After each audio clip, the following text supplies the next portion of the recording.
Cooperativa, junto a ti, hablando de...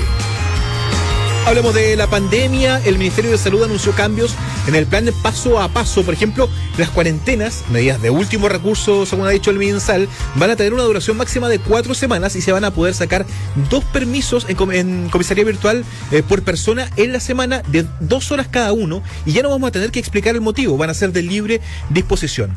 En transición se va a retomar la actividad económica y laboral, pero no se recomienda la vida social. Se mantiene la cuarentena el sábado, domingo y los festivos cuando estemos en la fase 2, con un permiso libre por fin de semana, de libre disposición por 2 horas, y además las salas cunas y los jardines infantiles van a poder abrir también en la fase 2, en la fase de transición. Finalmente, en preparación y apertura inicial, se va a permitir el traslado interregional entre zonas en fase 3 o 4, y también reuniones sociales en residencias particulares de máximo de 15 personas en preparación y de 30 en la apertura inicial. Son algunos de los cambios que ha informado el Ministerio de Salud para el plan paso a paso, y que se pueden revisar como siempre en cooperativa.cl. A propósito de la pandemia, vamos a hablar hablamos bastante en su minuto sobre los efectos de las cuarentenas de la salud mental de las personas. Se recuerdan cuando pasamos, por lo menos en la región metropolitana, varias semanas encerrados en nuestras casas. Bueno, pero ¿qué pasa en escenarios como el que estamos viviendo ahora? En la incertidumbre, cuando tenemos cada día una cifra que bordea los 4.000 casos nuevos, estamos en tiempos donde no sabemos si vamos a estar en cuarentena o no en una semana más. ¿Qué va a pasar con el trabajo? ¿Cuándo vamos a poder vacunarnos o no? ¿Qué efecto produce eso en las personas? ¿Cómo enfrentar la incertidumbre? Es el tema que vamos a abordar hasta ahora con Pablo Moya. Él es investigador del Centro Interdisciplinario de Neurociencias de la Universidad de Valparaíso. Profesor Moya, bienvenido a Cooperativa. Hola, ¿cómo está? Muchas gracias por la invitación a participar. No, por supuesto, encantados de tenerlo acá, profesor Moya, para preguntarle qué pasa con nosotros, con nuestra salud mental cuando estamos experimentando tantos cambios. Muchas veces no sabemos qué va a pasar, qué pasa con nuestra salud mental, qué pasa con nuestro cerebro finalmente, doctor. Sí, bueno, evidentemente todos estos cambios, esa falta o ausencia incluso de certeza que hemos experimentado ya desde, no sé, ya vamos prácticamente los 10 meses, ¿cierto? Y esto no es algo que nos atañe a nosotros, sino que lo estamos viendo a nivel mundial, claro. ¿Cierto? Hemos tenido un carrusel, o más que un carrusel, una montaña rusa, podríamos decir, ¿cierto? De estrés y ansiedad. En general, lo primero que, como para rayar la cancha, es importante que siempre me dicen, oye Pablo, más que profesor, ¿no? ¿El estrés es malo o no? Entonces, la primero que la respuesta no es tan simple, porque lo que uno tendría que responder es depende. El estrés es un componente normal en nuestras vidas, y nosotros, en el fondo, hemos desarrollado a través de la evolución, como seres vivos, una respuesta al estrés. Y esa respuesta es importante para que nosotros podamos responder a las amenazas del ambiente que normalmente ponen en peligro la vida de un ser vivo. Nosotros, en nuestros antepasados, el poder responder al estrés nos da una ventaja, dado que ante esa respuesta nosotros apurábamos nuestro organismo para ir a conseguir alimentos, agua, poder reproducirnos, encontrar un lugar para cobijarse y así, etcétera. Pero hemos afortunadamente, ¿cierto?, evolucionado como especie, y las cosas ahora ya cambian. En nuestra sociedad la mayoría de estas cosas están cubiertas, claro. Y estas fuentes de estrés por lo general son todo de tipo social, y nuestros sistemas, digamos, entre comillas, primitivos de respuesta al estrés sobrereaccionan ante este tipo de amenazas. Entonces, ahora estamos en un mundo con altísimas demandas laborales, familiares, ritmo de vida acelerado, entonces tenemos un desafío súper constante, y nuestro cerebro se desajusta porque en el fondo no podemos lograr volver a esta cosa, porque en el fondo no son necesidades inmediatas. Lo que nosotros ahora tenemos que decir, oye, se tiene que ir y encerrar y va a estar aislado socialmente, en el caso de una persona que viva solo, ¿cierto? Y eso, hay que ocurre un desajuste con esa parte del cerebro que era súper buena para evolucionar durante miles de años, pero ahora ante la vida moderna tenemos un desajuste. Si se puede, produce efectos deleterios, efectos dañinos en nuestro cerebro, eso indefectiblemente es un sí. Ahora, ¿cómo podemos hacer frente a esto, a esta incertidumbre finalmente, a esta falta de reacción ante este estrés que para muchos parece nuevo, pero como usted dice, tiene que ver con el desarrollo histórico del cerebro humano, ¿no?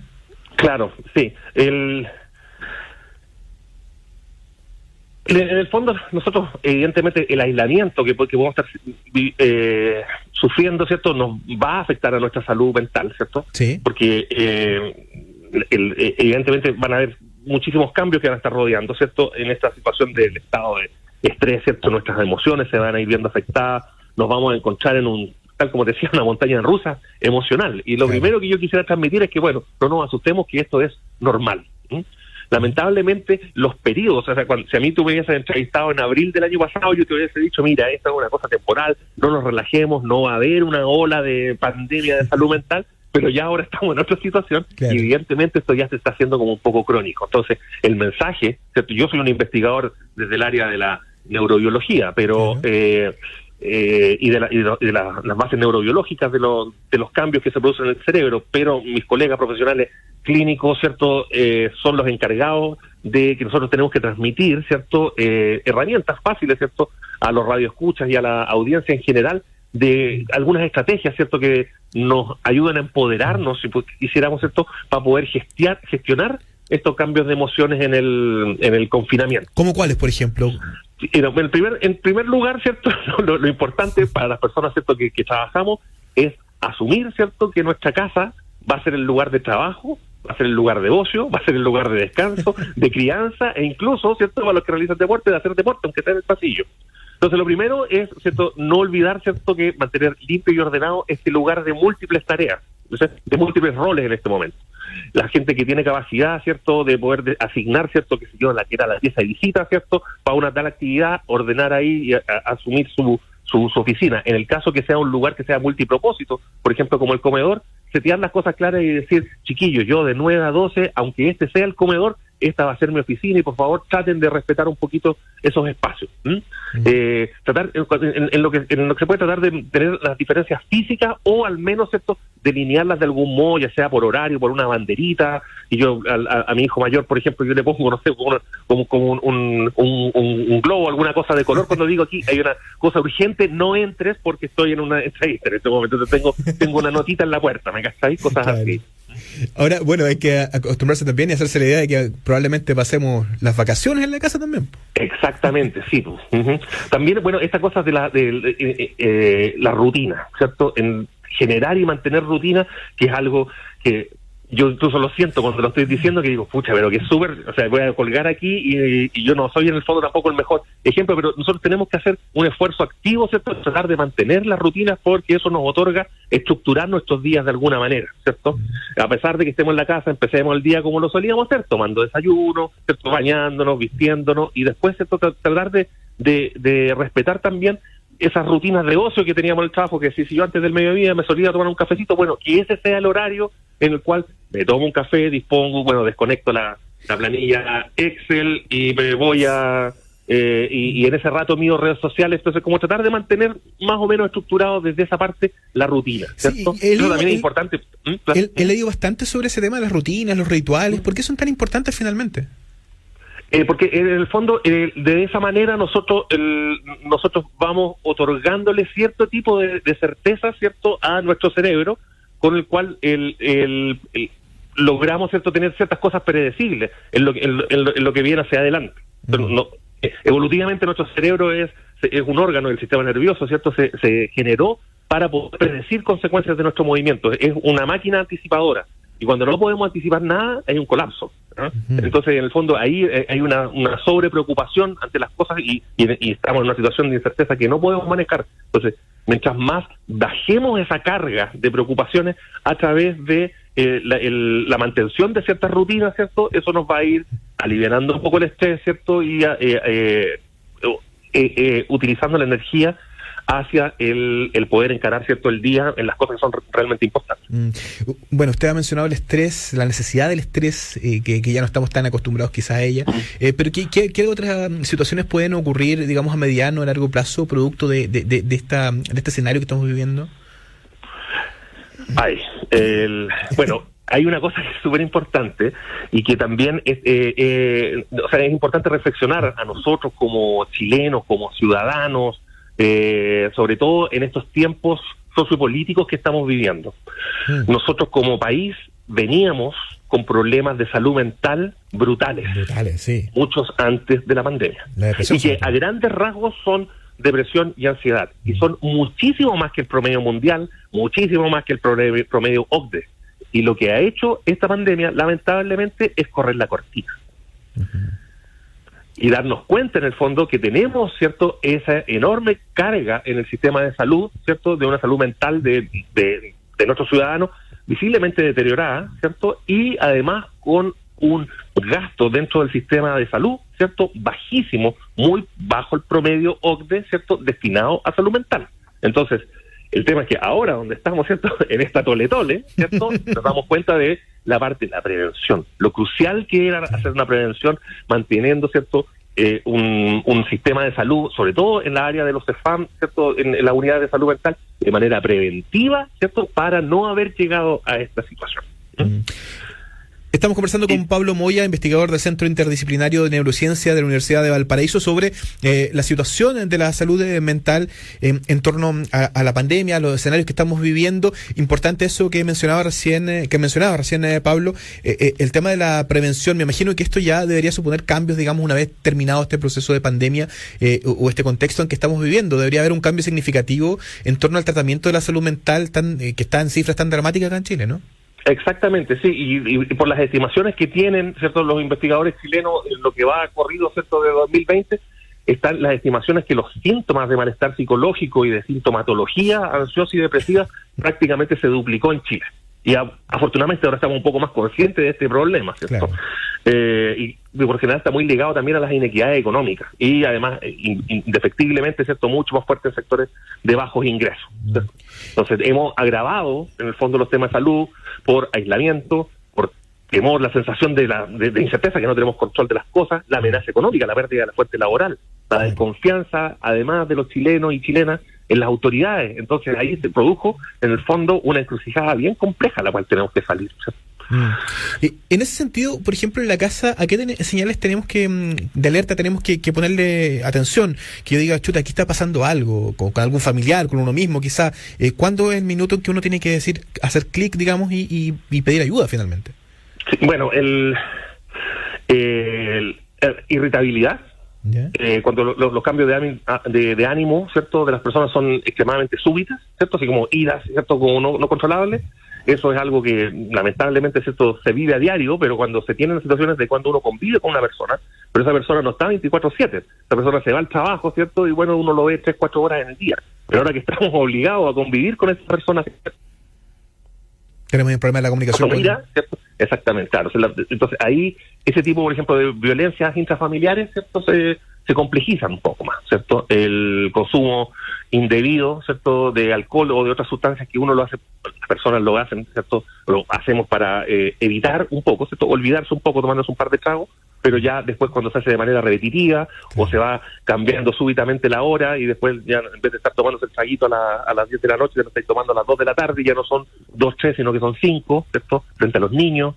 Entonces ahí empieza como a complejizarse un poco más. Esas son en el fondo como alertas rojas que uno debiera estar al tanto. Le quiero preguntar, ya para ir cerrando, por otra cosa que leí por ahí, en la que estuvo trabajando hace un tiempo, no sé si seguirá trabajando en ello, acerca de cómo acercar el conocimiento de la enfermedad psiquiátrica a través del cine. Lo encontré bien interesante. ¿De qué se trata eso?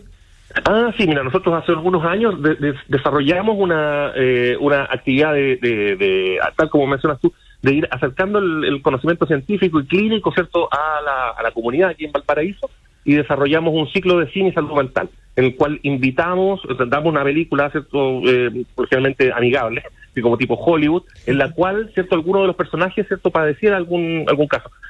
Como la más famosa es Mejor Imposible, con Jack Nicholson, con su trastorno obsesivo compulsivo. Entonces, veíamos la película, ¿cierto?, y después hacíamos un análisis poniéndolo con un cineasta de la Escuela de Cine de la Universidad del Paraíso y con algún invitado, ¿cierto?, psiquiatra o psicólogo, para ir en el fondo como deconstruyendo un poquito el personaje, haciendo más cercana los síntomas que padecía. En este caso es como bien gráfico, porque todos sabemos, ¿cierto?, los toques que tenía, ¿cierto?, el personaje, sí. Casi todos vimos la película, ¿cierto? Y así en el fondo un poco nuestro propósito era romper el estigma que tienen las enfermedades neuropsiquiátricas en general, que no son sino enfermedades del cerebro, y el cerebro es otro órgano de nuestro cuerpo. O sea, más allá del fondo decir, mira, esa persona ya como que tiene algún problema de depresión, sí. La depresión la podemos padecer todo, es prácticamente como un problema al corazón. Sin embargo, siempre está ese como halo medio oculto de la mente, ¿cierto? Porque que si no es una disfunción del cerebro. Entonces, de esa manera nosotros hicimos el ejercicio y tuvimos una súper buena convocatoria y esperamos poder repetirla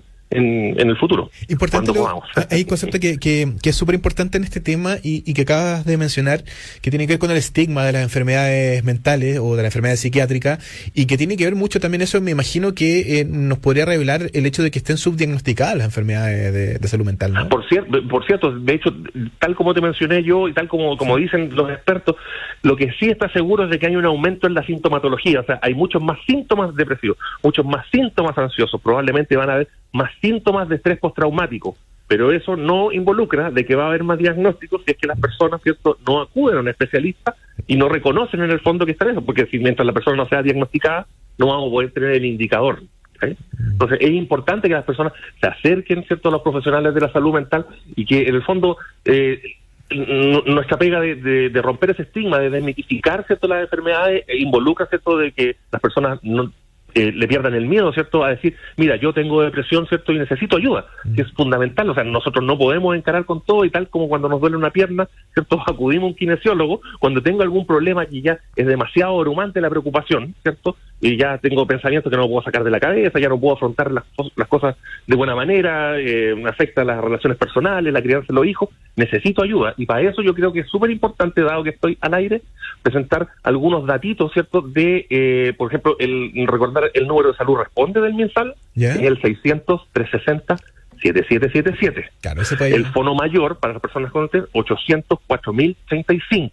Y además existen algunos especiales que, si me dais un segundo voy a llegar a ellos, porque los desarrollaron a partir de las guías para bienestar emocional del MinSal, que independiente de todo nuestra pérdida de credibilidad con las autoridades, los profesionales del MinSal están haciendo una pega titánica en estos momentos, independiente, ¿cierto?, de todo el tejemaneje político. O sea, dijimos, salud responde, 600-360-7777. Sí. Fono mayor, 804.000, o sea, 400035. Fono drogas y alcohol, el 1412. Otros canales de ayuda, ¿cierto?, que es la Fundación Todo Mejora. Ellos tienen en la página web, ¿cierto?, y también tienen el correo apoya @todomejora.org, ¿cierto? Tienen aplicaciones incluso en celular, en las cuales uno puede ir también ahí monitoreando, ¿cierto?, sobre todo para la prevención del suicidio adolescente y el bullying, ¿no?, en este caso. Eso es súper bueno. El Línea Libre también, canal de apoyo para niños, niñas y adolescentes, y el 1515. Esas son algunas de las cosas, y también dentro de esas últimas dos que mencioné, la Fundación Todo Mejor y la Línea Libre, están haciendo aplicaciones móviles, y eso son herramientas de apoyo, ¿cierto?, que se tienen, que hay que utilizarlas, sin duda, que las publicito un poquito. Perfecto. Pablo Moya, investigador del Centro Interdisciplinario de Neurociencia de la Universidad del Paraíso, gracias por esta conversación con Cooperativa. Muchísimas gracias, que tengan buena tarde.